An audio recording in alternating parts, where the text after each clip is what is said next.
August 24ஆம் தேதி திண்டுக்கல்லில் தமிழக மக்கள் முன்னேற்ற கழகத்தின் வெள்ளி விழா மாநாடு சமூக சமத்துவ மாநில மாநாடாக நடைபெற உள்ளது. அனைவரும் வாரீர், அழைக்கிறார் தமிழினவேந்தர் ஜான் பாண்டியன். பேசு தமிழா பேசு நேயர்களுக்கு வணக்கம். வரவிருக்கக்கூடிய 2026 சட்டமன்ற தேர்தலை ஒட்டி நிறைய கருத்து கணிப்புல தொகுதி வாரியா வெளியிட்டு வர்றோம். அந்த வகையில இன்னைக்கு மதுரை மாவட்டத்தில் இருக்கக்கூடிய சமீபத்தில் தொடர் சர்ச்சைகளை சந்திச்ச திருப்பரங்குன்றம் தொகுதியை பற்றி தான் இன்னைக்கு பார்க்க இருக்கிறோம். முதல்ல திருப்பரங்குன்றம் தொகுதியை பற்றிய ஒரு பார்வை. இந்த தொகுதியில் பார்த்தீங்க அப்படின்னா அதிமுக தான் அதிக முறை ஜெயிச்சிருக்காங்க. கிட்டத்தட்ட 7 முறை அதிமுக கூட்டணி ஜெயித்திருக்கு. 5 தடவை அதிமுக நேரடியாகவே ஜெயிச்சிருக்காங்க. 2 முறை அதிமுக கூட்டணியில் இருந்த ஃபார்வர்டு பிளாக் கட்சி ஒரு முறையும், தேமுதிக ஒரு தடவையும் ஜெயிச்சிருக்காங்க. அந்த வகையில் பார்த்தோம்னா அதிமுகவுக்கு இங்கே ஒரு நல்ல ஒரு எட்ஜ் இருக்கு. இதை தவிர்த்து திமுக 4 முறை ஜெயிச்சிருக்காங்க. காங்கிரஸ் கட்சி 57, 62 இந்த 2 தேர்தல்களையும் காங்கிரஸ் ஜெயிச்சிருக்கு. ஸோ கடைசியாக நடந்த தேர்தல்கள் எல்லாமே பார்த்தீங்க அப்படின்னா அதிமுக தான் ஆதிக்கம் செலுத்திக்கிட்டு இருக்கு. 2019 இடைத்தேர்தல் நடக்குது. அதுல திமுக சார்பில் போட்டியிட்ட டாக்டர் சரவணன் அவர்கள் வெற்றி பெறாரு. இப்போ அவருமே பார்த்தீங்க அப்படின்னா அதிமுக கூட்டணியில் தான் இருக்காரு. ஸோ ஓவராலாக பார்த்தோம் அப்படின்னா அதிமுக ஸ்ட்ராங்காக இருக்கக்கூடிய ஒரு தொகுதி. திருப்பரங்குன்றத்தினுடைய தற்போதைய சிட்டிங் எம்எல்ஏவாக இருக்கக்கூடியவர் திரு ராஜன் செல்லப்பா அவர்கள் மதுரையினுடைய அதிமுக மாவட்ட செயலாளராகவும் இருக்காரு. ஸோ அந்த தொகுதியில் அவருக்கு எந்த ஒரு செல்வாக்கு இருக்குது அப்படிங்கிறத நீங்கள் தான் சொல்லணும். ஏன்னா நீங்கள் தான் போய் நிறைய மக்களை சந்தித்து அந்த சர்வே எட்டு வந்திருக்கீங்க. ஆக்சுவலாக ராஜன் செல்லப்பா அவர்களுக்கு மதுரையில் மக்கள் செல்வாக்கு அதிகமாக இருக்குது. அது காரணம் என்னென்னா, மதுரையோட மேயராக அந்த ராஜன் செல்லப்பா அவர்களும் இருந்திருக்காரு. அது மட்டும் இல்லாமல் 2016 நடந்த சட்டமன்ற தேர்தலில் மதுரை வடக்கு தொகுதியில் போட்டியிட்டு அதிமுக சார்பில் ஜெயிச்சிருக்காரு. ஸோ தொடர்ந்து ஒரு 10 வருஷம் எம்எல்ஏ இருந்திருக்காரு. ப்ளஸ் மதுரையோட மேயராகவும் இருந்திருக்கனால ஒரு மக்களோட செல்வாக்கு கொஞ்சம் அதிகமாகவே இருக்குது. அது மட்டும் இல்லாமல் அவரோட தனிப்பட்ட செயல்பாடுகளே மக்களுக்கு நிறைய பிடிச்சிருக்கு. ஏன்னா திருப்பூர் தொகுதிக்கு நிறைய நல்லது பண்ணியிருக்கான்ற மாதிரி மக்கள் நிறைய சொல்லியிருந்தாங்க. அது மட்டும் இல்லாமல் அதிமுகவோட ஒரு முகமாகவும் மதுரையில் அவரோட முகமாக பார்க்கப்படுது. ஏன்னா அதிமுக எடுத்துட்டோம் அப்படின்னா இந்த எம்ஜிஆர் காலத்து அரசியல்வாதிகள் அப்படின்னு சொல்லுவாங்கல்ல. ஸோ அந்த வகையில் மதுரையில் எம்ஜிஆருக்குன்னு ஒரு பேஸ் இருக்கு. அதிமுகனாலே மதுரையில் ஓரளவுக்கு ஸ்ட்ராங்காக இருப்பாங்க. ஸோ அந்த வகையில் இவராக இருக்கட்டும், செல்லூர் ராஜு உள்ளிட்டவர்கள்லாம் மதுரையில் அவங்களுடைய கட்டுப்பாட்டுக்குள்ளே இன்னும் வச்சிருக்காங்க. ஸோ இந்த தேர்தலையும் பார்த்தீங்க அப்படின்னா மதுரையில் மொத்தமாக 10 தொகுதிகள் இருக்கு. 10 சட்டமன்ற தொகுதிகளில் 5 திமுக ஜெயிச்சது, இந்த பக்கம் 5 அதிமுக தான் ஜெயிச்சது. அதுக்கு இவர் செல்லூர் ராஜு உள்ளிட்ட அந்த மாவட்ட செயலாளர்கள் தான் காரணம். ஸோ அங்கே இருக்கக்கூடிய மக்கள்கிட்ட இவருக்கு அந்த செல்வாக்கு அப்படிங்கிறது ரொம்பவே அதிகமாக இருக்குது. இவரை எதிர்த்து போட்டியிட்ட வேட்பாளர் கம்யூனிஸ்ட் கட்சியை சேர்ந்த பொன்னுத்தாய் அப்படிங்கிறவங்க. ஸோ திமுக நேரடியாக அங்கே களம் காணல, கூட்டணி கட்சிக்கு ஒதுக்கி இருந்தாங்க. திமுக பற்றி நம்மளுக்கு நல்லாவே தெரியும். அதாவது இந்த தொகுதியில் நம்ம ஜெயிக்க வாய்ப்பே இல்லைன்னா என்ன பண்ணுவாங்க, கூட்டணி கட்சிக்கு கொடுத்துருவாங்க. ஸோ அப்படி கூட்டணி கட்சிக்கு ஒதுக்கப்பட்ட தொகுதி. அதுல இருந்தே நமக்கு தெரியும் திருப்பரங்குன்றம் எந்த அளவுக்கு அதிமுகவுக்கு ஒரு கை ஓங்கி இருக்கக்கூடிய ஒரு தொகுதி அப்படின்னு. இதுல இன்னொரு விஷயம் என்னன்னா, நம்ம அதிமுகவுடைய கோட்டை அப்படிங்கிறது இப்ப சமீப காலமா வந்தது கிடையாது. அதாவது 2000க்கு அப்புறம் வந்தது கிடையாது. எம்ஜிஆர் அவர்கள் கிட்டத்தட்ட அவருடைய அரசியல் வாழ்க்கைக்கு விதை போட்டதே அங்கேதான் சொல்லலாம். 1974 காலகட்டங்கள்ல எம்ஜிஆர் அவர்கள் அவருடைய கொள்கையை அறிவிக்கும் பொழுது மதுரை மன்னன் தான் அறிவிக்கிறாரு. ஸோ என்ன உங்க கொள்கை அப்படிங்கிறத கேட்கும் பொழுது அண்ணாயிசம் தான் எங்களுடைய கொள்கை அப்படிங்கிறத அந்த மதுரை மன்னன் தான் அவர் அறிவிக்கிறாரு. ஸோ அப்போல இருந்தே மதுரை மண் அப்படிங்கிறது அதிமுகவுக்கு ஒரு ஃபேவரான ஒரு இதாக தான் பார்க்கப்படுது. கிட்டத்தட்ட மதுரை மேற்குல எம்ஜிஆர் அவர்களே நின்றுருக்காரு. ஸோ அதனால அதிமுகவுடைய கோட்டையினே சொல்லலாம் கிட்டத்தட்ட மதுரையை. இந்த தடவையுமே பார்த்தோம்னா திமுக இருக்கக்கூடிய ஆன்டி இன்கம்பன்சி அப்படிங்கிறது ரொம்ப அதிகமாக தான் இருக்கு. ஸோ இந்த தடவையுமே அதிமுகவுக்கு ஒரு ஃபேவரான இடமா தான் மதுரை பார்க்கப்படுது. ஸோ திருப்பரங்குன்றம் சட்டமன்ற தொகுதியில் நிறைய கிராமங்கள் தான் இருக்கு. நகரங்களாக பார்த்தீங்கன்னா, அதாவது ஒரு முக்கியமான இடங்கள் அப்படின்னு வச்சுக்கிட்டோம்னா திருநகர் இருக்கு, அதே மாதிரி ஹார்விப்பட்டி, அதே போல் திருப்பரங்குன்றம் அந்த கோவில் சுற்றி உள்ள ஏரியா இருக்குது. அதே போல் அவனியாபுரம், ஜல்லிக்கட்டுக்கு புகழ் போன அவனியாபுரம், மேலே அனுப்பானடி சொல்லுவாங்க, அனுப்பானடின்னு சொல்லலாம். ஸோ அந்த ஏரியாலாம் பார்த்தீங்க அப்படின்னா அது முக்கியமான பகுதிகள் சொல்லலாம். திருப்பரங்குன்றத்தில் அதிக அளவு கிராம பகுதிகளை தான் சார்ந்திருக்கு. விவசாயம் முதன்மையான தொழிலாக இருக்குது. மல்லிகைப்பூ சொல்லுவாங்களா, மதுரை மல்லி அப்படிங்கிறது திருப்பரங்குன்றத்தில் தான் அதிகமாக இருக்குது. ஸோ அங்கே ஒரு சென்ட் ஃபேக்ட்ரி அமைக்கணும் அப்படிங்கிறது அந்த மக்களுடைய கோரிக்கை. அதிமுக ஆட்சியில் இருக்கும்போதும் அந்த கோரிக்கை வச்சாங்க. திமுக இப்போ ஆட்சியில் இருக்குது, அவங்ககிட்டயுமே அந்த கோரிக்கையை அந்த பகுதி மக்கள் தொடர்ந்து வச்சுக்கிட்டு இருக்காங்க. ஆனால் அந்த கோரிக்கை நிறைவேற்றப்படவில்லை. இதையும் தாண்டி அங்கே இருக்கக்கூடிய சமூக மக்கள், முக்குளத்தோர் மக்கள், கிட்டத்தட்ட 30% மக்கள் அங்கே இருக்காங்க. ஸோ அவங்க தான் அந்த வெற்றி தோல்வியை தீர்மானிக்கிறதுல முக்கியமான பங்கு. ராஜன் செல்லப்பாவும் அந்த சமுதாயத்தை சேர்ந்தவர் தான். இவருக்கு ஆமாம், முக்குளத்தோர் சமுதாயத்துக்கு அடுத்தபடியாக இருக்கிறது சௌராஷ்டிரா இருக்கிறாங்க. ஸோ அவங்களுடைய வாக்குகள் பாஜக பக்கம் போகும் அப்படிங்கிறது தான் எல்லாருடைய கருத்தாகவும் இருக்கு. 15 விழுக்காடு இருக்காங்க. இவங்களை தவிர்த்து முத்தரையர் 15 விழுக்காடு இருக்காங்க. ஆதி திராவிடர், பிள்ளைமார் சமூகம் இவங்க எல்லாமே இருக்காங்க. யாதவர்கள் இருக்காங்க. ஸோ ஒவ்வொரு செக்மெண்ட்லயும் அவங்க வாழ்றாங்க. அதிகமா இருக்கிறது முக்குளத்தூர் சமுதாயம். அதை சேர்ந்த ஒருத்தர் தான் எம்எல்ஏ வர்றதுக்கான வாய்ப்புகள் அதிகமா இருக்கு. இந்த திருப்பரங்குன்றம் இந்த மதுரை மாவட்டத்தை நம்ம ஒட்டுமொத்தமா எடுத்துக்கிட்டோம் அப்படின்னா தேசியத்துக்கும் தெய்வீகத்துக்கும் பேர் போன மண் அப்படிங்கிறத சொல்லலாம். ஏன்னா தேசியம் இந்த இடத்துல தான் வந்து முக்குளத்தினுடைய அந்த அடர்த்தி அப்படிங்கிறது மதுரை மாவட்டத்தில் நிறையாவே இருக்கு. ரெண்டாவதா பார்த்தோம்னா திருப்பரங்குன்றம். ஸோ திருப்பரங்குன்றத்தில் அந்த தெய்வீகம் அப்படிங்கிறதையும் நம்ம எடுத்து சொல்லலாம். ஏன்னா சமீபத்தில் எடுத்த அந்த சர்ச்சையை கூட சொல்லலாம். சிக்கந்தர் மலை, இந்த திருப்பரங்குன்ற மலை, அந்த சர்ச்சையை கூட சொல்லிக்கலாம். ஸோ தேசியமும் தெய்வீகமும் ஒட்டுமொத்தமாக இங்கே பார்க்கப்படுற ஒரு விஷயமா இருக்குது. திருப்பரங்குன்றம் வந்து ரொம்ப சமீப காலமாக சர்ச்சையானதுனால அங்கே வந்து பாஜகக்குன்னு இருக்கக்கூடிய ஓட்டு வங்கி அப்படிங்கிறது இன்னுமே ஒரு எட்ஜ் இருக்கதா பார்க்க தான் செய்யுது. நேற்று கூட நம்ம அர்ஜுன் சம்பத் அவர்களை பேட்டி எடுத்திருந்தோம். அவர் என்ன சொல்லியிருந்தார் அப்படின்னு பார்த்தீங்க அப்படின்னா, இந்த மண்டைக்காடு கலவரம் வந்தது கன்னியாகுமரியில் பாஜக வளர்ந்தது, கோவையில் வந்து அந்த பாஷா சம்பவம் குண்டுவெடிப்பு சம்பவம் நடந்தது, அதன் பிறகு பாஜக வளர்ந்தது. அதே போல தான் திருப்பரங்குன்றத்துலையும் நடக்க வாய்ப்பு இருக்குன்னு நம்ம நினைக்கிறோம். ஏன்னா நீங்கள் வந்து உங்களுடைய அந்த ஃபுட்டேஜ்லாம் நம்ம பார்த்தோம். நீங்கள் சொல்லுங்கள், அங்கே இருக்கக்கூடிய மக்கள் திருப்பரங்குன்ற மலையை சிக்கந்தர் மலைன்னு சொல்கிறாங்கல்ல, அந்த இஷ்யூ அந்த மக்கள் எப்படி பார்க்குறாங்க? அந்த திருப்பரங்குன்ற தொகுதி மக்கள் என்ன சொல்கிறாங்கன்னா, ரொம்ப வந்து கொந்தளிச்சிருக்காங்க. காரணம் என்னென்னா, காலகாலமாக வந்து கோவில் தான் இருக்குது, 6 படை வீடுல முதல் படை வீடு தான் திருப்பரங்குன்றம். இப்படி இருக்க மலையை வந்து சிக்கந்தர் மலை, இது வந்து இஸ்லாமியர்களுக்கான மலைன்னு சொல்லும்போது யாருனாலும் ஏற்றுக்க முடியல, குறிப்பா அந்த உள்ளூர் மக்களாலே ஏத்துக்க முடியல. ஏன்னா இது வந்து ரொம்ப நாளா இருக்கு, எந்த வித பிரச்சனையும் இல்லாம தான் இருந்துட்டு இருந்திருக்காங்க. அங்க இருக்கக்கூடிய இஸ்லாமியர்கள் அமைதியான முறையில் வழிபட்டுக்கிட்டு இருக்கிற வரை இது பிரச்சனையே இல்லை. இதுல வந்து சர்ச்சையை உண்டாக்கணும்னு ஒருத்தர் தான் வர்றாரு. ஸோ அதற்கு பிறகுதான் இது ஒரு மிகப்பெரிய சர்ச்சையை வெடிக்குது.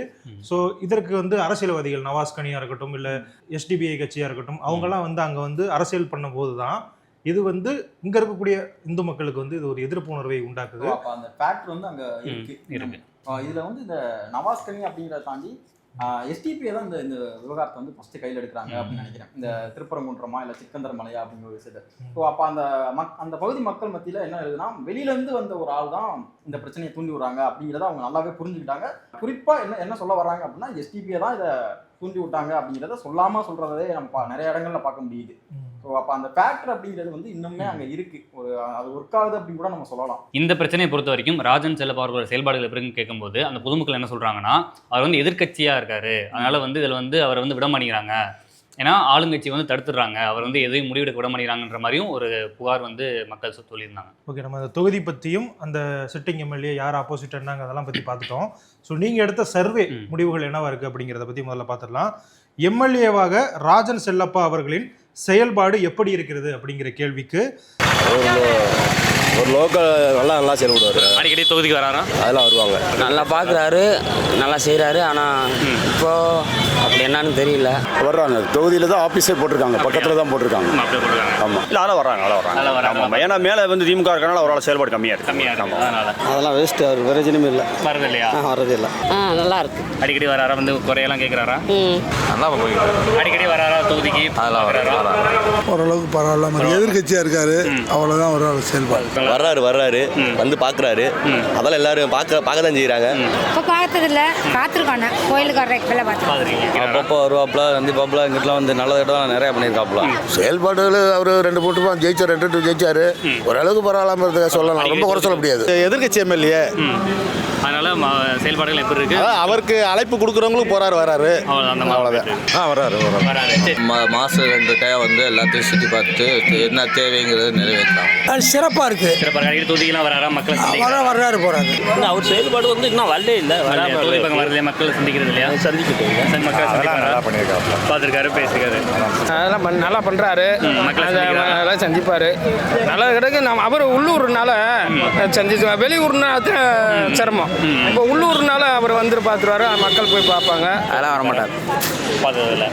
அவரோட செயல்பாடு சுமாராக இருக்கு. அவர் வந்து எம்எல்ஏ இருந்தால் மட்டும் கிடையாது, எம்எல்ஏ இல்லாமையே இங்கே நிறையா பண்ணியிருக்காரு. ஏன்னா அவர் இந்த தொகுதியில், இந்த ஊரில் பிறந்து இந்த ஊரில் வளர்ந்தவர். அப்படின்னும் போது அவர் இங்கே எம்எல்ஏ இருந்து தான் பண்ணாரான்னு கேட்டிங்கன்னா அப்படிலாம் கிடையாது. அவர் இந்த தொகுதியில் எம்எல்ஏ இல்லாமல் நிறையா பண்ணியிருக்காரு, நிறையா விஷயம் பண்ணியிருக்காரு. அவரும் சரி, அவங்க அம்மையா ராஜன் சக்தி, அவங்க 2 பேருமே இன்னைக்கு வந்து நல்லா பண்ணிட்டு வராங்க. ஆளுங்கட்சி இல்லை, ஆளுங்கட்சி இல்லைனாலேயுமே எல்லா இடத்துலையுமே டல்லாக தான் இருக்கு. நல்லா இருந்தது. சிறப்பு அப்படின்னு 41 விழுக்காடு மக்களும், சுமாராக இருக்குது அப்படின்னு 36 விழுக்காடு மக்களும், சரியில்லைன்னு 23 விழுக்காடும் சொல்லியிருக்காங்க. ஸோ சிறப்பு, சுமார் இது ரெண்டுமே பார்த்தீங்க அப்படின்னா அவர் வந்து ஓரளவுக்கு பாசிட்டிவாக பண்ணியிருக்காரு அப்படிங்கிறது தான் வெளிக்காட்டுது. சரியில்லைன்னு 23% மக்கள் தான் சொல்லியிருக்காங்க. ஸோ அவங்க என்ன காரணங்கள் சொன்னாங்க, எதனால் அவர் வந்து சிறப்பாக செயல்பட்டுருக்காரு அப்படிங்கிறதுக்கான காரணங்கள் சொன்னாங்க. ஆக்சுவலாக வந்து ராஜன் செல்லப்பா அவர்கள் எதிர்கட்சியாக இருந்தாலும் தொகுதி பக்கம் வராரு, வந்து அடிக்கடி வந்து பார்க்குறாரு, மக்களை வந்து ஈஸியாக வந்து சந்திக்க முடியுது. ஸோ அதே மாதிரி நம்மளும் அவரோட கட்சி ஆஃபீஸ் போனால் எப்பயுமே வந்து அவரை சந்திக்கலாம், இதனால வந்து அவரை வந்து சிறப்புன்னு சொல்லியிருக்காங்க. இது மட்டும் இல்லாமல் தொகுதிக்கு நிறைய நல்லது பண்ணியிருக்காருன்றாங்க. அது வந்து பர்சனலாகவும் இருக்கட்டும், தொகுதி வாரியாகவும் இருக்கட்டும், ஓரளவு பார்க்கும்போது எல்லாமே நல்லா தான் பண்ணியிருக்காங்க மக்கள் வந்து சொல்கிறாங்க. 41% 36% அப்படிங்கிறத நம்ம ரெண்டாவே சேர்த்து எடுத்துக்கலாம் அப்படின்னு தான் எனக்கு தோணுது. ஏன்னா 36% மக்கள் வந்து பரவாயில்ல அப்படின்னு சொல்கிறாங்க அப்படின்னா அவங்க வந்து என்னன்னா அவங்க அதுக்கான ஆன்டி இன்கம்பன்ஸ் இல்லை, அதாவது எதிர்ப்பு இல்லை. ஸோ பரவாயில்லாம பண்ணியிருக்காரு அப்படிங்கிறத அவங்க ஏற்றுக்கிறாங்க மக்கள். ஸோ இன்னும் ஆளுங்கட்சியாக இருந்தால் இன்னும் சிறப்பாக செயல்பட்டிருப்பாரு அப்படிங்கிறதா அவங்களுடைய கருத்தாகவும் இருக்குது. ஓகே, அதே மாதிரி எளிதில் அணுகக்கூடிய ஒரு நபர், அதாவது அந்த கட்சிக்காரங்க இதில் வந்து நிறைய எம்எல்ஏக்கள் இப்போ நம்ம நிறைய சர்வே எடுத்திருக்கோம்ல, இதில் அதிகப்படியான பர்சன்டேஜ் இவங்க வந்து அடுத்து ஜெயிக்கிறதுக்கான வாய்ப்பு இருக்குன்னு சொல்லக்கூடிய நபர்கள் எல்லாருமே எளிதில் அணுகக்கூடிய நபர்களாக தான் இருக்காங்க. உதாரணத்துக்கு நம்ம வேளச்சேரி தொகுதியில் வந்து எடுத்திருந்தோம் ஹசன் மௌலானா அவர்களுக்கு. அவருடைய முதல் மைனஸே என்ன சொன்னாங்க, அவரை பார்க்கவே முடியல அங்கே தொகுதியில் அப்படிங்கிற மாதிரி சொன்னாங்க. ஸோ அப்படி இருக்கும் பொழுது எந்த ஒரு எம்எல்ஏ, எந்த ஒரு சட்டமன்ற உறுப்பினர் மக்கள் அணுகக்கூடிய வகையிலையோ அவங்களுக்கான பிரச்சனைகளை எடுத்து சொல்லக்கூடிய வகையில் இருக்காரோ அவருக்கு மக்கள் மத்தியில் ஒரு நல்ல செல்வாக்காக இருக்காரு. அது கட்சி பேதமின்றி சொல்லலாம். ஏன்னா KN நேரு அவர்களுக்கும் அதை தான் சொல்லியிருந்தாங்க. ஸோ ஒரு சட்டமன்ற உறுப்பினரோ உள்ள ஒரு அமைச்சரோ மக்களுக்கு அணுகக்கூடிய வகையில் இருந்தாங்கன்னா அவங்களுக்கு அது ஒரு ப்ளஸ்ஸாக தான் இருக்குது அப்படின்னு சொல்லலாம். ஸோ மதுரையில் இருக்கக்கூடிய கூட்டணி பலம்னு வேற சொல்லியிருக்கீங்க. ஸோ அங்கே இருக்கக்கூடிய கூட்டணி கட்சிகள், அதிமுக கூட்டணி கட்சிகள், பாஜக, நாங்கள் இந்த கூட்டணி தான் ஓட்டு போடுவோம் சொன்னாங்க. குறிப்பாக வந்து நாங்கள் பாஜக மட்டும்தான் அதிமுகவே ஓட்டு போடுறோம், பாஜக கூட இருந்ததுனால தான் EPS வந்து முதல்வர் ஆவார்ன்ற மாதிரிலாம் சொன்னாங்க. அது காரணம் என்னன்னா கோயில் இருக்கு, கோயில் சுற்றி எல்லாமே இந்துக்கள் பெரும்பான்மையாக இருக்கிறதுனால பிஜேபிக்கு வந்து ஒரு ஓட் பேங்க் வந்து திருப்பரங்குன்றத்தில் எப்பயுமே உருவாயிருச்சு. எக்ஸாம்பிள் என்ன சொல்லணும்னா கடந்த 2024 பாராளுமன்ற தேர்தல் இருக்கும்போதுமே மதுரை சுற்றி இருக்க தொழிலாம் பார்க்கும்போது பாஜக வந்து அதிக அளவு வந்து ஓட் பேங்க் வந்து பெற்றிருந்தாங்க. கம்பேரிட்டிவ்லி ADMK பார்க்கும்போது பிஜேபி வந்து செகண்ட் பிளேஸ் வந்து அதிகமாக இருந்தாங்க. அதனால கூட்டணியும் அவருக்கு வந்து பிளஸ்ஸாக இருக்கு. ஆமாம், திருப்பரங்குன்ற தொகுதி வந்து விருதுநகர் பாராளுமன்ற தொகுதியில் வரும். ஸோ அங்கேயுமே பார்த்தீங்க அப்படின்னா இந்த பர்டிகுலர் செக்மெண்ட்ல ராதிகா சரத்குமார் அவர்கள் அதிக வாக்குகள் வாங்கியிருந்ததா கூறப்படுது. ஸோ அடுத்த கேள்வி என்ன கேட்டிருக்கீங்க அப்படின்னா, ராஜன் செல்லப்பா மீண்டும் வெல்வாரா அப்படின்னு கேட்டிருக்கீங்க. அவர் இங்கே இருந்தால் ஜெயிப்பார் கண்டிப்பான முறையில் வருவார். அதே மாதிரி வாய்ப்பு இருக்குன்னா இப்போ சொல்கிறாங்க. ஏன்னா அந்த மாதிரி பலமான கட்சிகள்லாம் சேர்ந்துருக்காங்க. வாய்ப்பு இருக்கு. ஏன்னா கூட்டணி இதாகும் போது வாய்ப்பு இருக்கு. ஜெயிக்க வாய்ப்பு இருக்கு. 100% வாய்ப்பு இருக்கு. இங்கே அவ்வளோவா வேலை இல்லை, அவ்வளோவா பார்க்கல. அவரை ஜெயிக்க வாய்ப்பு இருக்கு. ஓரளவுக்கு இருக்கு, ஜெயிக்கிறதுக்கு வாய்ப்பு 100% வாய்ப்பு இருக்கு. இது ADMK-வோட தொகுதி. அவர் தான் வாய்ப்புல ஓட்டு போட மாட்டாங்க. அப்படிலாம் சொல்ல முடியாது. மக்கள் மனசுல வந்து என்ன இருக்குன்னு சொல்ல முடியாது. திருப்பரங்குன்றம் ADMK கோட்டை தான், அதனால வாய்ப்பு இருக்கு. ஆமாம், வாய்ப்பு இருக்கு. கொஞ்சம் தப்பாக இருக்குமா? கண்டிப்பாக கிடையாது. அது மக்களுடைய கருத்து எப்படின்னு சொல்ல முடியாது. நீங்க என்ன நினைக்கிறீங்க? ஜெயிக்க வாய்ப்பு அதிகமாக நினைக்கிறீங்களா இல்லை கம்மியாக இருக்குன்னு நினைக்கிறீங்களா? நார்மலாக ரெண்டு பக்கமும் ஈக்குவலாக இருக்குது. இருபடியில் தான் இருக்குது. வாய்ப்பு கொஞ்சம் இப்போ எப்படி சொல்கிறது, அது ஒரு குறைவாக தான் இருக்குது. அவர் தான் ஜெயிப்பார். வாய்ப்பு இருக்கு. வாய்ப்பு அதிகமாக இருக்குன்னு சொல்ல முடியாது. ஏன்னா மும்முனை போட்டி மாதிரி இருக்கு. வயசான மக்களுக்கு வந்து வெட்டலை சின்னம் அந்த மாதிரி ஒரு பிராண்ட் உருவாகிடுச்சு. திருப்பூரை பொறுத்தளவு ADMK தொகுதி தான்.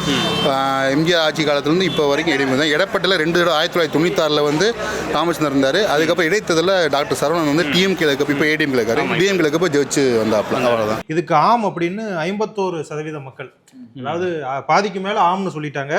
36% மக்கள் கருத்து இல்லைன்னு இருக்காங்க. அவர் ஜெயிக்க மாட்டார் அப்படின்னு 13% பேர் தான் சொல்லியிருக்காங்க. ஸோ அவர் இங்கே வந்து என்னைய பொறுத்தவரை திருப்பரங்குன்றத்தில் ராஜன் செல்லப்பா அவர்கள் ஜெயிக்கிறதுக்கான வாய்ப்புகள் வந்து அதிகம். இன்னொன்று பார்த்தோம்னா நம்ம இந்த கூட்டணி அரித்மேட்டிக் அப்படிங்கிற ஒரு விஷயத்தை நம்ம கண்டிப்பாக எடுத்துக்கணும். என்னன்னா அமமுகவுக்கு இங்கே ஒரு தனிப்பட்ட செல்வாக்கு இருக்கு. திருப்பரங்குன்றமா இருக்கட்டும், மதுரையா இருக்கட்டும், மேலூர், இந்த மாதிரியான இடங்கள்ல வந்து அமமுகவுக்கு ஒரு தனிப்பட்ட செல்வாக்கு இருக்குன்னு சொல்லலாம். ஏன்னா அமமுக தொடங்கப்பட்ட காலகட்டங்களில் மேலூர் சாமி அப்படிங்கிற ஒரு நபர், ஸோ அவரால் தான் அமமுக தொடங்குவதற்கு மெயின் காரணமே சொல்லலாம். அவர் கூட்டின கூட்டம் அப்படிங்கிறது வந்து இன்னைக்குமே வந்து ஒரு பேசு பொருளாக தான் இருக்கு. மதுரையில் தான் அவங்களுடைய முதல் மாநாடு நடக்குது. அமமுகவுடைய கொடி அங்கே தான் அறிமுகப்படுத்துறாங்க. மேலூர் சாமி அப்படிங்கிறவர் வந்து இப்போ இல்லை, காலமாயிட்டாரு. ஆனால் அதனால தான் சொல்கிறோம், நம்ம இங்கே ராஜன் செல்லப்பாக்கு அமமுகவும் கூட்டணிக்குள்ள வரனால அதிமுகவுக்கு இங்கே ஒரு மிகப்பெரிய எஜ் இருக்கிறதா தான் பார்க்க முடியுது. அதுதான் இந்த இதனுடைய வெளிப்பாடே காட்டுது. இதுல நம்ம இன்னொரு முக்கியமான விஷயம் பார்க்கணும். தேமுதிக வந்து இப்போ வந்து அதிமுக கூட்டணியில் இல்லை. ஆனால் தேமுதிகவுக்கும் இங்கே ஒரு மிகப்பெரிய செல்வாக்கு இருக்கு. பர்டிகுலராக நம்ம கம்பேர் பண்ணி பார்க்கும்பொழுது தமிழக அளவில் பார்த்தோம்னா அவங்களுக்கு அதிக செல்வாக்கு இருக்கக்கூடிய தொகுதிகளில் இதுவும் ஒன்று. ஏன்னா இவர் விஜய பிரபாகரன் வந்து நிற்கும் பொழுது திருப்பரங்குன்றம் தொகுதியில் அவர் வந்து கணிசமான ஓட்டுகள் வாங்கியிருந்தார். மாணிக்கம் தாகூர் அவர்களை நெருங்கியே வாங்கியிருந்ததா சொல்லப்படுது. ஸோ அந்த அளவுக்கு இது வந்து ஒரு தேமுதிகவுக்கும் இது ஒரு ப்ளஸ்ஸான ஒரு தொகுதியாக பார்க்கப்படுது. ஸோ அவங்க இங்கே வந்தாங்க அப்படின்னா கண்டிப்பாக இந்த நம்பர்ஸ் எல்லாம் இன்னுமே மாறுறதுக்கான வாய்ப்பு இருக்கு. அதிமுகவுக்கு சாதகமான ஒரு தொகுதியாக இது மாறுறதுக்கான வாய்ப்புகள் இருக்கு. அடுத்ததான் நம்ம கேட்டிருந்த கேள்வி என்னன்னா, திமுகவுடைய ஆட்சி எப்படி இருக்கு, இந்த 4 ஆண்டு ஆட்சி எப்படி இருக்கு அப்படிங்கிறத மக்கள் மத்தியில் கேட்டிருந்தோம். இந்த 4.5 வருஷம் டிஎம்கே ஆட்சி எப்படி இருக்கு? இந்த பார்க்குறீங்களா, இந்த மண்ணு மாதிரி தான் இருக்கு, அவ்வளோ குப்பையாக இருக்கு. இந்த ஆட்சி வந்து மக்களுக்கான ஆட்சி கிடையாது. ஓரளவுக்கு இருக்குது, நல்லா இருக்குன்னு நான் சொல்ல முடியாது, ஓரளவுக்கு இருக்கு, நல்லா தான் இருக்கு. ஆனால் இங்கே வந்து ராஜன் செல்லப்பாக தான் ஓட்டு போடுவோம். 4 வருஷமாக கொஞ்சம் மக்கள்லாம் வறுமையில் தான் இருக்காங்க. ஒன்றும் எந்திரி வரல மக்கள், ஒன்றும் பணம் தட்டுப்பாடு தான் இருக்குது மக்களை. இப்போ அதனால இனிமேல் ஆட்சியில் வந்து இலவசம் இல்லாமல் கொடுத்தா கொஞ்சம் நல்லா இருக்கும். சரியில்லை. ஏன் பெண்களுக்கு வந்து 1000 ரூபா மாசமா? அது யார் கொடுக்க சொன்னா? யாருமே கொடுக்க சொல்ல. எல்லா பெண்களும் இவரை கொடுத்துட்டே கெடுக்கிறாங்க. காசை கொடுத்து வாங்குறத விட அவங்ககிட்ட போய் நாங்கள் பிச்சைக்காரி மாதிரி டிக்கெட்டுக்கு கெஞ்சிரும். இது எங்களுக்கு தேவையில்லை. 1984 என்னோட மேரேஜ். அப்போ 1 ரூபா வச்சுதான் நான் பொழைச்சேன். 1 ரூபாய்க்கு எல்லாமே வாங்கிடுறேன். இப்போ 1000 ரூபா கொண்டு போனால் எதுவுமே வாங்கணும். இப்போ எப்படி நாடு உருப்படுமா? அப்புறம் சிலிண்டர் பிரிண்டாங்க, அது இப்போ ரூபாது. அதுக்கு போடுறவனுக்கும் கொடுக்குறோம். இதில் என்ன சார், இதில் ஆக்சுவலாக திருப்பவனத்தில் அவர் சாரி சொல்கிறாரு. அவர் பேர் இறந்துருந்தா சாரி சொன்னால் அவரோட இழப்பு சரியாக வருமா? நீ சொல்லுங்க சார். அது பையன் பண்ணாததுக்கு எவ்வளோ ஒரு திருட்டு. இந்த திருமங்கலத்தில் இருக்கல, ஆலம்பேட்டில் இருக்க திருட்டு 2 கோடி அடிச்சிருக்கான். அந்த சொன்னதுக்காண்டி இதில் இருக்கவனை பூராமே அரெஸ்டே பண்ணலை. அந்த அம்மா சொன்னதே கரெக்டாக. அவனை என்ன செஞ்சானு அதே மாதிரி கல்லால் அடித்து அவன் அதே மாதிரி அவனுக்கு மொளாப்படி கொட்டி அவனை கொல்லணும். 1000 ரூபாயும் தேவையே கிடையாது. இவ்வளோ வரைக்கும் நம்ம 1000 ரூபா இவங்க கொடுத்தா பொழைச்சான். இது 1000 ரூபா கொடுக்கணும்னு கரண்ட் பில் ஏற்றுறாங்க, எல்லாமே ஏற்றுறாங்க. சோப்பு எப்போ சார் 50 ரூபாய்க்கு எப்போ சோப்பு? 100 ரூபாய்க்கு சோப்பு விற்கும். அரிசி 75 ரூபா, 100 ரூபா அரிசி. நான் அரிசி வாங்கலை, 2000 ரூபா அரிசி. அந்த அரிசியில நாங்கள் 1/2 கிலோ சோறாக்கி 4 பிள்ளைகளாக வளர்த்தோம். நான் என் பிள்ளைய இங்கிலீஷ் மீடியம் 4 படிக்க வச்சேன். 60 ரூபா ஃபீஸ் கட்டி படிக்க வச்சேன். அப்புறம் அதுக்கு 2 டிகிரி வாங்கி கொடுத்துருக்கேன். அப்போ 60 ரூபா ஃபீஸ் கட்டி இப்போ என் பேத்திக்கு 1 லட்சம் கட்டியிருக்கேன் ஃபீஸ். மகாத்மாவில் படிக்குது என் பேத்தி. 1 லட்சம் கட்டிட்டே இப்போ எனக்கு என் பேத்திக்கு இடம் கிடச்சி. உங்களுக்கே தெரியும், மக்களுக்கு பொதுமக்களுக்கும் தெரியும், ரொம்ப வெட்டு கொத்து, கற்பழிப்பு, சிறு பிள்ளைகள் வந்து வன்கொடுமை அதிகமாக நடக்குது. அது போக வந்து பப்ளிக்கே இன்றைக்கி வந்து திமுக ஆட்சி வெளியில் அவங்களாம் சொல்லியிருக்காங்க, நாங்கள் திராவிட ஆட்சி நல்ல ஆட்சின்னு. ஆனால் மாடல் ஆட்சின்னு அவங்களாம் சொல்லியிருக்காங்க. மாடல் இங்கே ஒன்றுமே இல்லை. நாங்கள் நைட்டு அந்த 1000 ரூபாயில் 2 நாள்லேயே டாஸ்மாக் போயிருது அந்த பணம். கணவன் வந்து அடித்து வாங்கிடுறான். அந்த 1000 ரூபா கொடுக்காம இருந்தால் கூட பெண்கள் நல்லா இருந்தாங்க. இந்த 1000 ரூபா என்னைக்கு வருதுன்னு பாட்டு உடனே வந்து அன்னைக்கு ஒரு சண்டை நடக்குது வீட்டில். ஒரு ஹெல்மெட்டுக்கு வந்து 1000 ரூபா ஃபைன் போடுறீங்க. ஒரு ஹெல்மெட்டுக்கு வந்து 1000 ரூபா ஃபைன் போடுறது, 100 ரூபாய் இருந்தால் 1000 ரூபா போடுறீங்க. ஒரு மாதத்தில் அந்த வீட்டுக்கு ஒரு கணவர் இருந்தாங்கன்னா 4 ட்ரிப் ஃபைன் போடுறீங்க. 1000 ரூபா நீங்கள் கவர்மெண்ட்டில் கொடுக்குறீங்க, 4000 ரூபா பிடிங்கிறீங்க. அப்புறம் எதுக்கு அதை செய்கிறீங்க? இலவச பஸ்ஸுன்றீங்க. என்ன இலவச பஸ்? எல்லாத்துக்கும் கொடுக்குறீங்களா? 2 பஸ் வருது, 10 பஸ் காசு கொடுக்குற பஸ் தான் வருது. அது சுமாராக இருக்கணும், ஒன்றும் சரியில்லை. அதாவது இலவசம் கொடுத்துட்டு நிறையா வந்து இது கூட்டிட்டாங்க, வரி அந்த மாதிரி தான் கூட்டிட்டாங்க. அந்த மாதிரி கூட்டிட்டு வேஸ்ட்டு சொல்கிற அளவுக்கு இல்லை. ஒன்றும் ஃப்ரீ பஸ் விடுறதுக்கு விடாமல் இருந்திருக்கலாம். அதுக்கு காரணம் என்னன்னு கேட்டிங்கன்னா, ஸ்டாப்பில் நிற்கிறது கிடையாது. ஸ்டாப் போட்டு பொம்பளை கூட ஓடி போய் ஏறுறாங்க, கீழே விழுந்து கை ஒடிஞ்சு கால் ஒடிஞ்சு, இப்படித்தான் எல்லா இடத்துலையும் நடக்குது. கோயில் நிர்வாகம் வந்து கட்டண கழிப்பது எதுவுமே செய்யவில்லை. நாங்கள் மனு கொடுத்தா எம்எல்ஏயும் சரி எம்பியும் சரி யாருமே எதுவுமே கண்டுக்க மாட்டேங்கிறாங்க. நல்லா தான் போகுது, நல்லா போகுது, எந்த பிரச்சனையும் இல்லை. நல்லா தான் இருக்கு. உங்களுக்கு மாதம் 1000 ரூபா வருதா? அதெல்லாம் வருது. இப்போ எந்த பிரச்சனையும் இல்லை. எந்த பிரச்சனையும் இல்லை. அப்படி ஒன்றும் டாப் இல்லை, சுமார் தான். போரு மகளிர் காசே வரவே கிடையாது. நீங்கள் போய் கேட்டீங்களா? மனு கொடுத்தீங்களா? கேட்டோம், 2 தடவை எழுதி போட்டு அது வரலன்ட்டாங்க. அதே மாதிரி வண்டி வச்சிருக்கோம், நாங்கள் வண்டி வாடகைக்கு தான் போகுது. வண்டி வச்சிருக்கோங்க இன்னொருத்தவங்களுக்குலாம் வருது, எங்களுக்கு வரல. அவங்க நல்லா தான் பண்ணிக்கிட்டு இருக்காங்க. நம்ம வேலை பார்த்தா தான் நம்மளுக்கு சாப்பாடு, அவ்வளோதான். அதனால தான் ரோட்டில் பார்த்து சாக்கடையெல்லாம் கிடக்கு. என்ன சொல்ல அதை பற்றி பேசாங்க போங்க, பார்த்தா பாருங்க. அடிப்படி ஓவர் ஆகுது, கொள்ளைகள் ஓவர் ஆகுது, போலீஸ் சொல்ல ஓவர் சொல்ல போகிற காசு வாங்கிட்டு அடிக்கிறாங்க, பிடிக்கிறாங்க, எல்லா வேலையும் பண்ணுறாங்க. ஏன்னா அவங்க என்ன சொல்கிறாங்க, திமுக என்ன சொல்கிறாங்கன்னா மாதம் மகளிருக்கு 1000 ரூபா தரும், இலவச பேருந்து தரும். அவங்க ஒன்றும் கிளிக்க கிடையாது இல்லையா? இல்லை கிடையாது. கிராம பெண்களுக்கு வந்து முக்கியத்துவம் வந்து இந்த பஸ் பேர், இலவச பஸ் இருக்குல்ல, அங்கேருந்து கிராமத்துலேருந்து வேலைக்கு வர்றவங்க நல்ல வந்து ஒரு 1500 ரூபா 2000 ரூபா இதாக இருக்குது, பயன்பாடு இருக்குது. அது போக இந்த 1000 ரூபா கொடுக்குறது பெண்களுக்கு ஒரு இதுதான். அப்படி ஒன்றும் சொல்லிக்கிற அளவுக்கு ஒன்றும் இல்லை. எதிர்கட்சியாக இருக்கனால வந்து எதிர்கட்சி வந்து எதையுமே செயல்படுத்த விடாமல் வந்து ஆளுங்கட்சியாக இருக்கிறவங்க வந்து ஒரு செயல் திட்டத்தை கூட நடத்த விட மாட்டேன்றாங்க. ஒரு சாக்கடை கூட அள்ள விட மாட்டேன்றாங்க. ஒரு நகராட்சி திட்டங்களோ ஒரு மாநகராட்சி திட்டங்களோ எதையுமே நடத்தவே விட மாட்டேன்றாங்க. தெளிவான பொய் சொல்கிறதுல வந்து தெளிவானவங்க வந்து திமுக காரங்க. இருக்காங்க. இன்னும் சாதனை சொல்கிற அளவுக்கு ஒன்றும் இல்லை. சாதனை சொல்கிற அளவுக்கு பெரிய அளவாக ஒன்றும் இல்லை. நிறையா ஊழல்லாம் நிறையா நடக்குது. என்னென்ன ஒரு விளம்பரம் மாதிரி காமிச்சாங்க, இவ்வளோ அமௌண்ட் தரேன்டாங்க, இவ்வளோ 1000 பொங்கல் பிள்ளைகளுக்கு ஃபுல்லாக பஸ் இலவசம் சொன்னாங்க. இலவசத்தில் இருந்து என்ன பிரயோஜனம்? ஒரு பிரயோஜனம் இல்லை. ஃப்ரீ பஸ் வந்து ஓகே வந்து சொல்ல முடியாது. ஏன்னா அது காசு கொடுத்து போனால் தான் அது நல்லது. நிறைய பஸ் விடலை, கொஞ்சம் தான் விடுறாங்க. அதுக்கு காசு கொடுத்தே போயிடலாம். மாதம் 1000 வர்றது ஓகே, அது எங்களுக்கு அதெல்லாம் யூஸ் ஆகும். பரவாயில்ல, ஓரளவு பரவாயில்ல. என்ன சொல்கிறது, ஒரே மாதிரி இருக்குது. எப்பயும் போல தான் இருக்குது. எப்பயும் போல தான் இருக்குது. இவங்க வந்தால் கொஞ்சம் டிஃப்ரெண்ட்டாக இருக்கும். 4.5 வருஷம் திமுக ஆட்சி அவங்க கொடுத்த வாக்குறுதி எல்லாம் ஒரு 30% நிறைவேற்றிருக்க மாட்டாங்க. மக்களுக்கு ஒரு நல்ல ஆட்சி இல்லைன்னு சொல்லலாம். என்னத்தை சொல்ல முடியாது சார், சொல்லவே வார்த்தையே இல்லை அப்படின்றீங்களா? ஆமாம், என்னை பொறுத்த வரைக்கும் சுமாராக இருக்கேன். ஏன் இல்லை, இந்த இலவசங்கிறதே ஒரு மக்களை பிச்சைக்காரன் ஆகுது, அது தேவையில்லாது. ரொம்ப மௌனமாக இருக்குது. 1000 ரூபா நீங்கள் கொடுத்தா தான் கஞ்சின்ற லெவலுக்கு இந்த தமிழ்நாடு சுதந்திரம் அடைஞ்சு 60 ஆண்டில் போயிருக்குன்னா தொடர்ந்து ஆட்சியாளர் யார்? அவங்களோட தானே பொறுப்பு. அப்போ 1000 ரூபா வாங்குறதுக்கு தமிழ்நாடு பள்ளத்தில் கிடக்கு, பாதாளத்தில் கிடக்கு, பரிதவிச்சுக்கிட்டு இருக்கு. இதை காப்பாற்றுற சூழ்நிலைக்கு மக்கள் யோசிக்கணும். பகுதி செயலாளர், வார்டு செயலாளர் இருக்காங்க இல்லையா, அவங்க பூராமே ரவுடித்தனம் பண்ணுறாங்க. அதனால வந்து தமிழக முதலமைச்சருக்கு மற்ற பெரிய தலைவர்களுக்கு கெட்ட பேர் வரும். எங்களுக்கு யூஸ்ஃபுல்லாக போகுது. எதுவும் பிரச்சனை எதுவுமே இல்லை.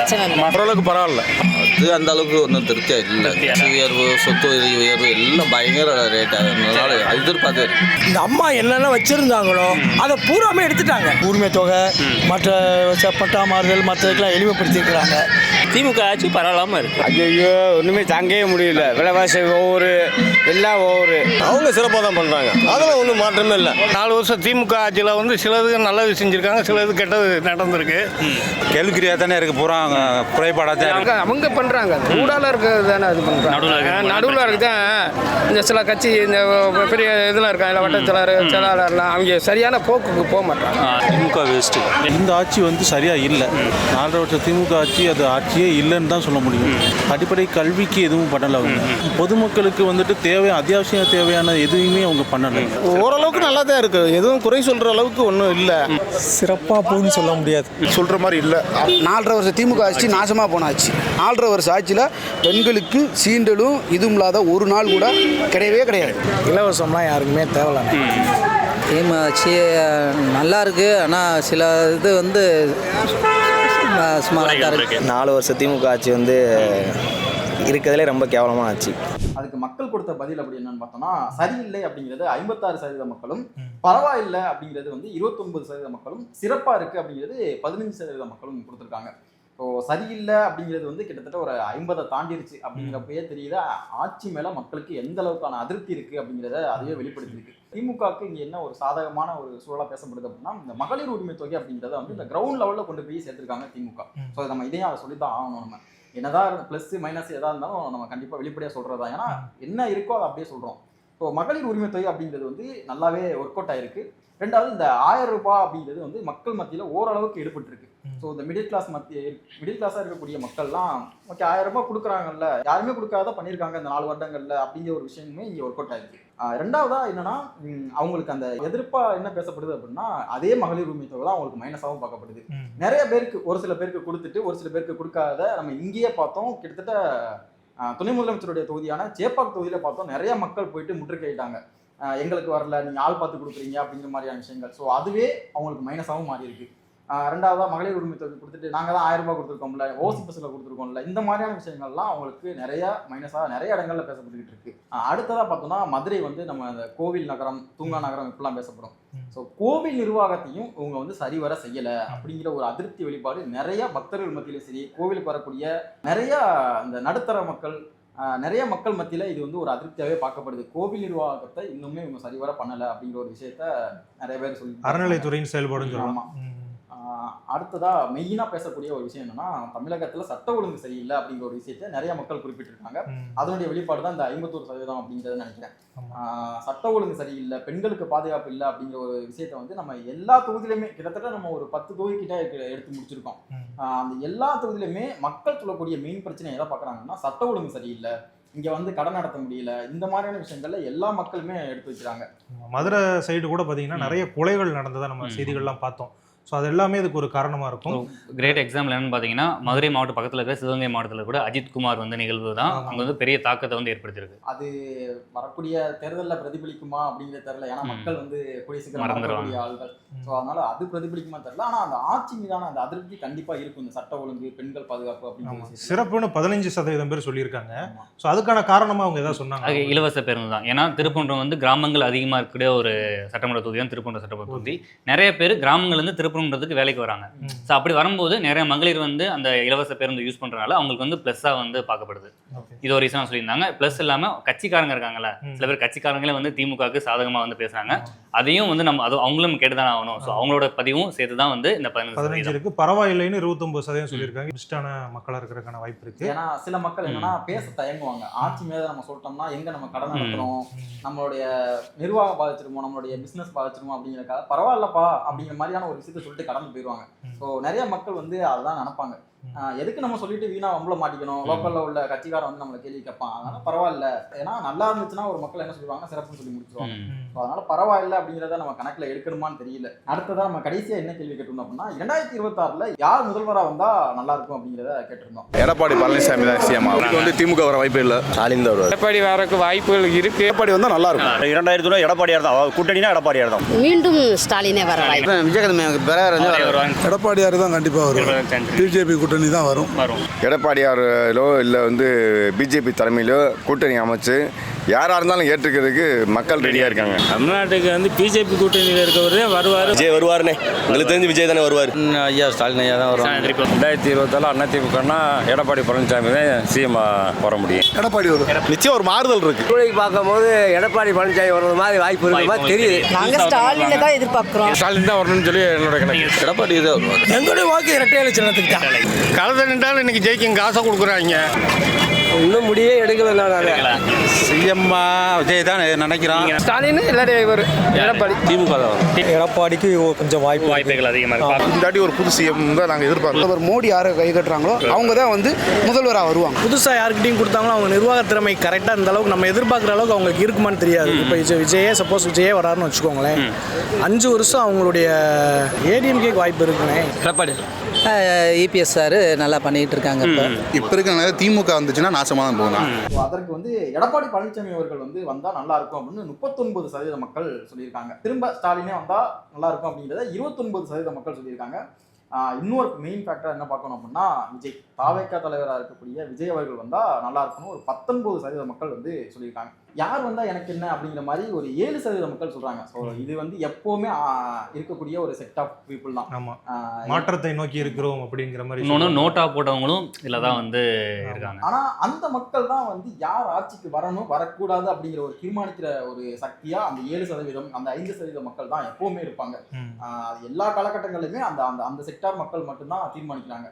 ஸோ அடுத்ததா பார்த்தோம்னா 6% மக்கள் வந்து சீமானுக்கு ஆதரவாக சொல்லியிருக்காங்க. அதாவது சீமான் வந்தா நல்லா இருக்கும் அப்படிங்கிற. இப்போ சமீபத்தில் கூட சீமான் அவர்கள் விஜய் வந்து சொல்லியிருந்தாரு, ஏதோ டிவிக்குன்னு இருக்கீங்க. தளபதி கிட்டத்தட்ட அவரோட 3 மடங்கு அதிகமாக விஜய்க்கு வந்து ஆதரவு கிடைச்சிருக்கு. ஸோ இதெல்லாம் தான் சீமான் அவர்களை வந்து கொஞ்சம் கோவப்பட வச்சிருக்குமோ அப்படிங்கிறது நமக்கு தோணுது.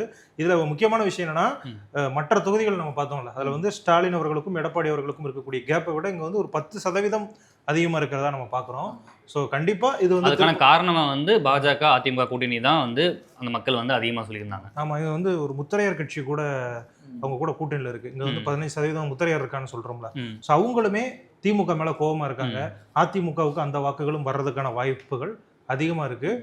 இன்னொரு விஷயம் என்னன்னா, நம்ம குறிப்பாக என்ன பார்க்கணும் அப்படின்னா, இங்கே வந்து அதிமுக தென் தமிழகத்தில் வந்து 2024க்கு அப்புறமும் வந்து ரொம்ப இனிமேல் வந்து ஒரு சர்க்கிளை தான் சந்திச்சிருக்கு. இனிமேல் அங்கே ஒரு எந்திரிக்க முடியாது அப்படிங்கிற மாதிரிலாம் திமுக தரப்புல வந்து நிறைய பேசப்பட்டுச்சு. குறிப்பாக முக்குளத்தூருடைய வாக்குகள் வந்து இங்கே அதிமுகவுக்கு வந்து இழந்திருக்கு அப்படிங்கிற ஒரு விஷயத்தை திரும்ப திரும்ப அவங்க வந்து பதிவு வச்சுட்டே இருக்காங்க. ஆனால் இந்த சர்வே மூலம் என்ன நமக்கு தெரிய வருதுன்னா, திரும்பவும் தென் தமிழகத்தை அதிமுக அதனுடைய சாதகமான ஒரு பகுதியாக கொண்டு வந்திருக்கு அப்படிங்கிறது தான் இந்த சர்வே மூலியமா நம்ம தெரிஞ்சுக்கிறது. அதே மாதிரி அவங்க சொல்றது என்னன்னா, முக்குளத்தூர் சமுதாய மக்கள் வந்து ஓபிஎஸ்ஸை புறக்கணிச்சிட்டாங்க, அதனால வந்து அதிமுக ஓட்டு போட மாட்டாங்க அப்படிங்கிற மாதிரிலாம் சொல்லுவாங்க.